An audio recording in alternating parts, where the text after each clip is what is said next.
I had nothing to do with this weather. You did. So you're from, how long you been in Alabama? You're from North Dakota? Since 75. So you one of them damn Yankees. You never did go home? No. That'd be No, we're not a Yankee. That line was over that way.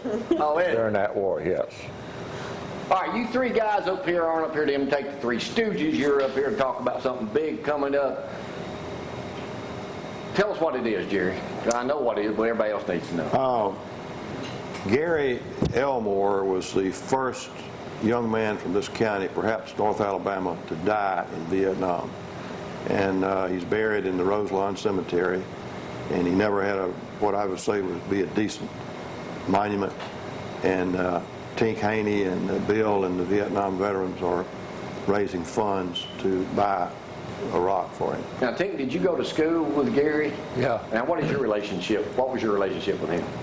Well, Gary was about 2 years behind me, and I remember him more that he was a manager of the football team, and you know, he was an outgoing guy. He was a little small, outgoing, rowdy, you know, just like something going on all the time, you know, picking at people, that type of guy. Now, did he join up and go? What's the history of that? Well, Tink had asked me to write an article, and there'll be a 3-installment article coming out pretty quickly about it. I know something about him, but he came from a broken home, and he was reared by his maternal grandparents here in Limestone County.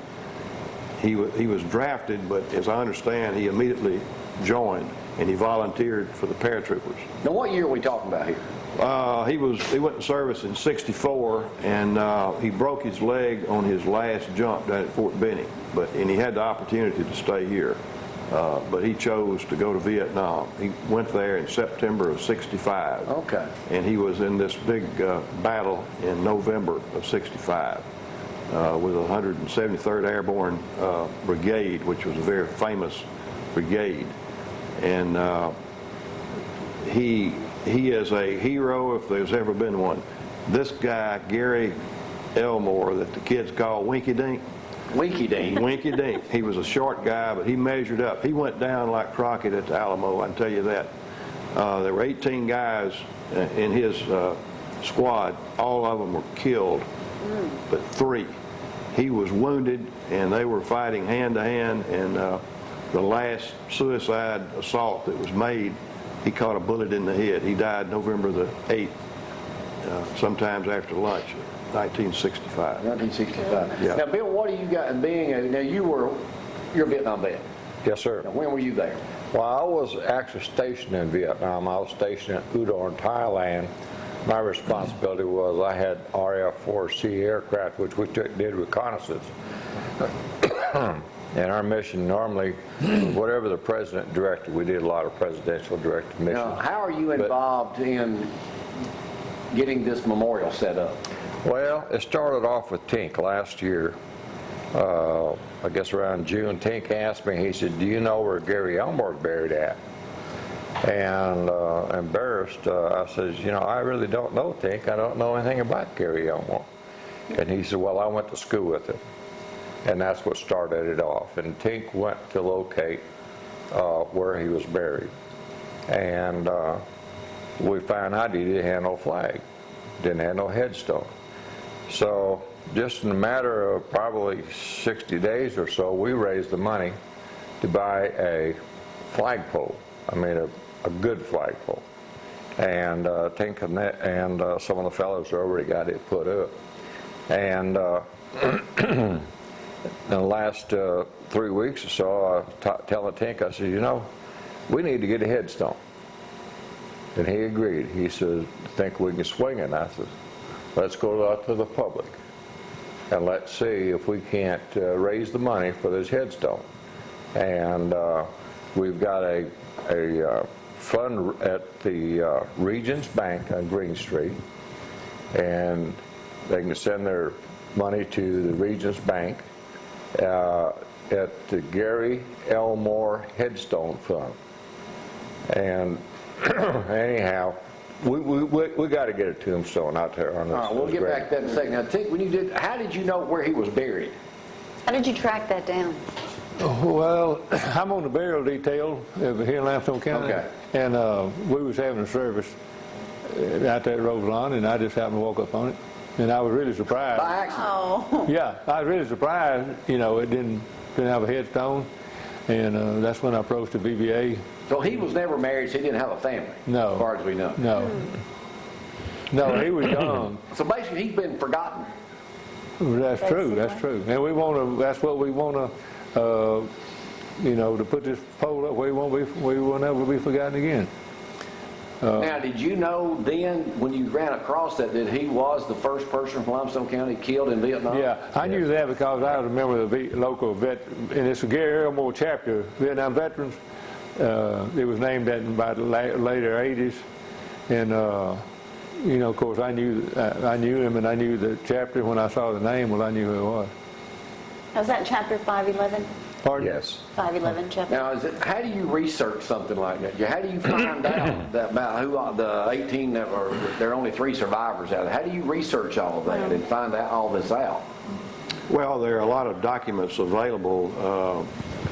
Tink generated some for me, and then his sister, we interviewed her. She had some documents, and then we interviewed another member of the 173rd that we located. Does he have any family here? Yes. Diane Melford that lives on Browns Ferry Road, I believe it is. Right, yeah. Yeah, she's the only one that lives here, a sister, a sibling. Okay. And anyway, I just, Tink, I've been carrying this check around for 2 weeks, hoping to see you. This is for the monument, so. Man, thank you, man. Yeah, appreciate Now, how much good. money do you build? How much money are y'all seeking to build this for the Gary Elmore County? 3,000 would take care of everything for us. How much? 3,000. 3,000. Now, I'm assuming you're building so this all just happened by chance when y'all were on the burial detail at Roselawn Cemetery. You just run across it. That's right. So what y'all are trying to do basically is to give this guy the respect and attention that he deserves. Yes, yes, very much so. Very much so. Now, you said something about a hero. Explain that again, Jerry, what you mean by that. Well, they were being overrun. There was less than 200 paratroopers there, and they were fighting about 1,200 Viet Cong, and they were being overrun. It was in dense jungles. And there were 5 assaults that were made against Gary, and they were right on the point. Gary caught a bullet, I think, in the second assault. The third assault is when he was killed, and all of them were wiped out except 3. They were actually fighting hand to hand, and after his death, he was awarded Bronze Star for valor posthumously. Does the sister have that? I don't know if Diane has it in her possession or not. Hey, Bill, how many other people are there like that, probably across America, that didn't get any deal about being in the Vietnam War? Thousands. Yeah. Thousands.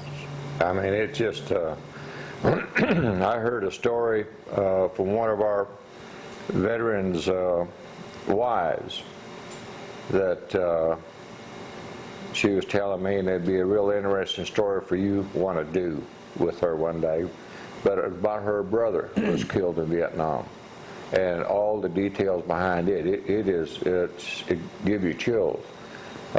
She finds out about a daughter he had, the family didn't know anything about, but I don't want to get off track. So there are many stories out there. Many And stories, This yeah. one here just came up. Did you ever think, since he left and went to Vietnam and you knew he got killed, did you ever think about him again, Tink? Oh, a little bit, yeah. When I was there, you know, it was 67, and he'd been there, 2 years earlier, and I knew he'd been killed. And So we you were were in Vietnam stationed. too? Yes, sir. We were stationed. The 173rd was stationed close to I was when he was there. They moved around. They had a lot of battles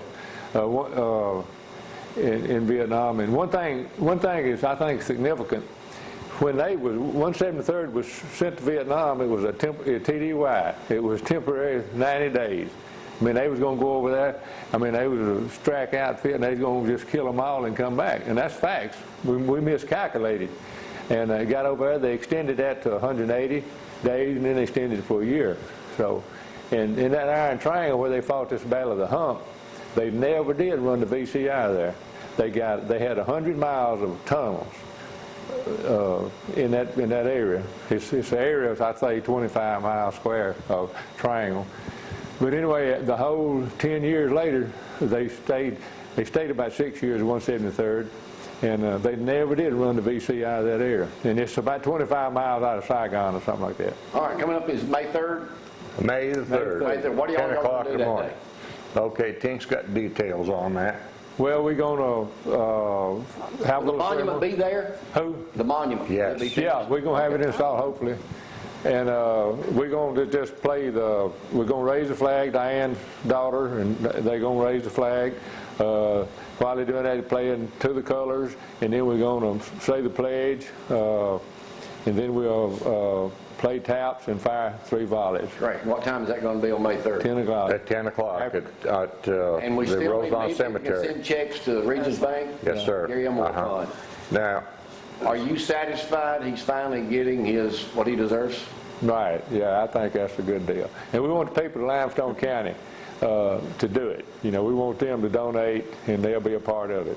All right. Anything else, Jerry? Well, I'd invite everyone to be on the lookout for the articles that will be coming out. The first one will be 3 installments. The first one will be prior to May 3rd. All right.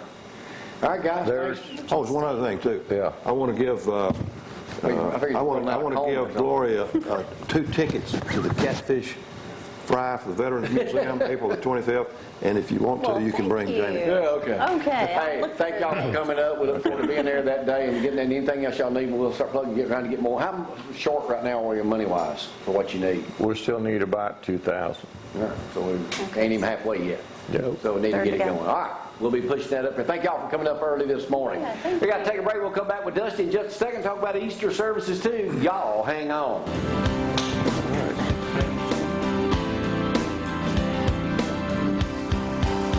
Local and loving